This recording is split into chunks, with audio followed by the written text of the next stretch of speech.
September, we aired the story of the mysterious disappearance of Ashley Welk. This young woman disappeared from the home of her loving husband and two precious children.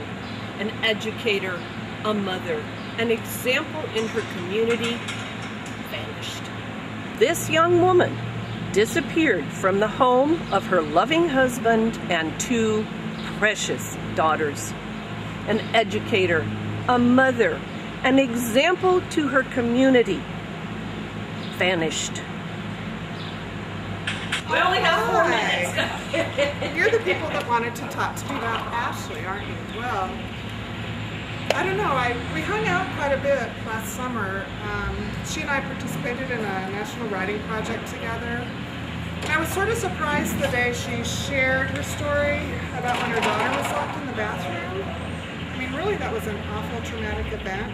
She made it sound all funny, but it really was bad. So I was kind of surprised she could share it. And to be honest, I think that might be the first time I started to see that she was cracking.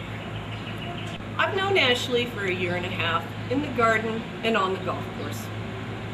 But I remember being a little concerned the day I walked up onto her porch and watched her paint the mortar between her stones. I thought, well, at least the colors match. Ashley! Ashley, I called her. She turned around and looked at me, and her eyes started to focus. I said, Ashley, what's wrong? Did you lose the pool competition at Dennis's place last night? Uh-oh, her eyes, they went from sharp to muddy. She turned around and started painting again. I knew I'd lost her. Look, I knew it would happen. There was really something wrong. She was in my small writing group, and it really kind of made me nervous. A lot of the stuff that she would talk about, I really kind of felt she was looking for professional help, and nobody would say anything. They just all kept quiet. I didn't want to rock the boat. I didn't know what to do. I was just like the new guy, and I kept my mouth shut, but nobody would say anything. Ready? You know, I said Ashley and I played golf. That's really not quite true. Ashley had a ball phobia. When we golfed, she drove the cart. And I wonder if her vanishing isn't somehow attached to the ball phobia. I thought about Nancy Drew. She loved Nancy Drew, but I think it's the ball phobia. How easy would it be to forgive a father who knocks out your 2 front teeth while teaching you not to be afraid of the ball? I mean, in some ways I sort of envy Ashley.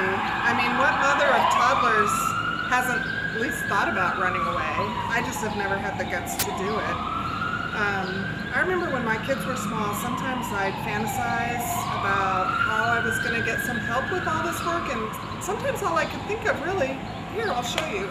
I really wanted to just dial 911, not talk to them, and then go walk out in my driveway, non-responsive, just to see if I could get some help.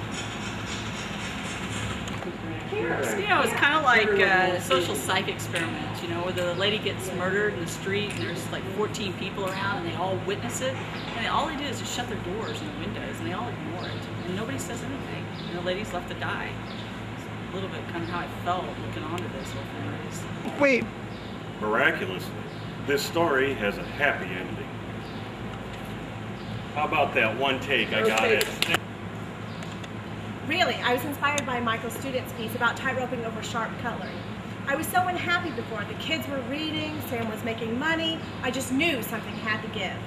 As I left the Ozarks Writing Project one day, I saw jugglers practicing. I knew I had met my destiny inside the tent. Anna is a lion tamer. I can't tell you how proud I was the first time she put her head in a lion's mouth. And Abby, she is so quiet and shy. She works in costuming, applying makeup for the clowns. And Sam, he really came into his own as a bareback rider. He just loves climbing on the backs of those elephants. Tightrope rocking is the most rewarding thing I've ever done. We've never been so happy.